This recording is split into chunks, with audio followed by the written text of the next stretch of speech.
Hello my YouTube family. कैसे हैं आप सब। आई होप सब अच्छे होंगे, स्वस्थ होंगे एंड मस्त होंगे और अपने अपने कामों में व्यस्त होंगे।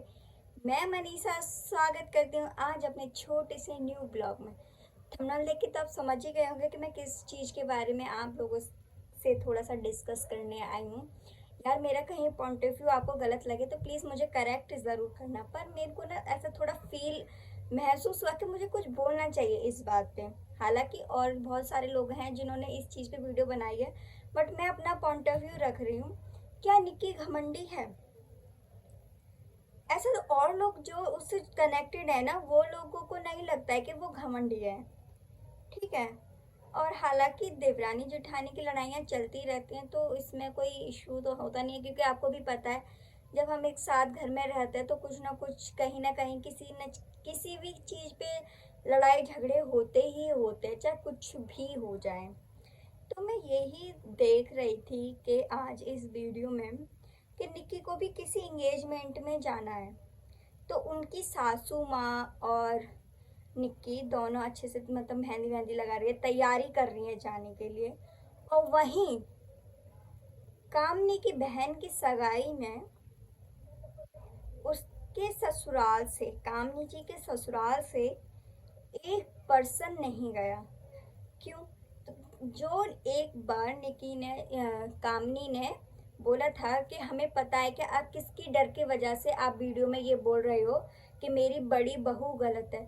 मुझे ऐसा कहीं ना कहीं लगता है कि शायद कामनी सही बोल रही थी, क्योंकि जो चीज़ें दिखती है ना, मतलब वो कहते हैं ना लोग, हम लोग जैसे होते हैं ना, हम लोग देख के पहचान लेते हैं कि इंसान के दिमाग में क्या चल रहा है।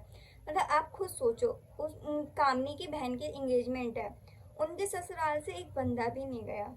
चलो ठीक है, कामनी की और निक्की की कुछ लड़ाइयाँ चल रही हैं, वो नहीं गई, वो अलग बात हो गई। चलो वो निक्की का अपना पॉइंट ऑफ व्यू है, उसे जाना है या नहीं जाना। बट निक्की की सास ससुर कामनी जी के सास ससुर को तो जाना चाहिए था ना।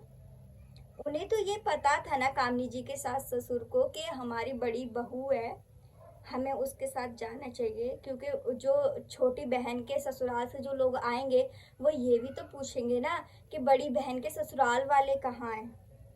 पूछेंगे या नहीं? गाइस प्लीज मुझे करेक्ट करना है यहाँ पे, अगर मैं आपको लग रहा है कि मैं गलत बोल रही हूँ तो। मतलब आप छोटी बहू का इतना सपोर्ट कर रहे हो, है सब कुछ कर रहे हो, बड़ी बहू के लिए कुछ नहीं। जब आप ही ये सब चीजें करोगे तो आपका परिवार एक रहेगा कैसे? कहीं ना कहीं कामनी के मन में ये चीजें तो आएंगी ना कि जब मैं मतलब मेरे लिए तो कोई कुछ कर ही नहीं रहा। हालांकि कुछ टाइम पहले उनके भाई की शादी थी तब भी कोई नहीं गया था, ठीक है। और अभी क्या कहते हैं, उनकी बहन की एंगेजमेंट है, अभी भी कोई नहीं गया। और निक्की की सासू माँ किसी और की एंगेजमेंट में जाने की तैयारी कर रही हैं। तो कैसे आप सोचिए जरा, मतलब उस बड़ी बहू को क्या बुरा नहीं लगता होगा कि मेरी सास छोटी बहू के साथ तो लगी हुई है और बड़ी के साथ बिल्कुल ही नहीं कर रही। तो मुझे कहीं ना कहीं लगता है कि शायद निक्की ने ना अपने सास ससुर को थोड़ा सा दबा के रखा हुआ है या कंट्रोल कर। मैं समझ में नहीं आता कुछ क्या बोलूँ इन सब में, पर इन सब चीज़ों में ना बस कामनी पिस जाती है, मुझे ऐसा लगता है। पर मेरे को ना कामनी जी के लिए ये भी अच्छा लगता है कि वो ना कभी कभी दिखाती नहीं है कि मुझे बहुत फील हो रहा है बुरा। पर कहीं ना कहीं ना कभी उनका, जैसे ये अभी ब्लॉग चल रहा था उनका एंगेजमेंट वाले, अगर उनमें कहीं ना कहीं आप कहीं नोटिस करोगे ना तो दिखेगा उनके थोड़ा सा ना लग रहा था फेस पे कि उदास है किसी चीज को लेके, क्योंकि उनके हस्बैंड भी थोड़ा लेट आए थे। तो कहीं ना कहीं लगता है कि हमारे घर से परिवार से कोई भी नहीं है, मैं अकेली हूँ।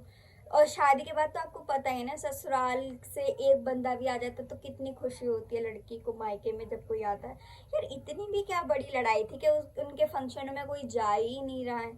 प्लीज गाइस करेक्ट करके जरूर बताना। और क्या निक्की घमंडी है? मेरे को लगता है थोड़ी सी घमंडी तो है, क्योंकि 5 लाख के जब उनके सब्सक्राइबर्स कंप्लीट हुए थे ना, तब भी उसके चेहरे पर अलग सा ही कुछ दिख रहा था, मेरे को ऐसा मैंने देखा, नोटिस किया था। तो गाइस इस ब्लॉग को मैं यहीं समाप्त करती हूँ। अगर इन लोगों की फैमिली के ऊपर बोलने बैठूंगी तो बहुत कुछ बोल जाऊंगी। तो थैंक यू सो मच, इस ब्लॉग को प्लीज इंजॉय करें। Thank you so much, bye bye.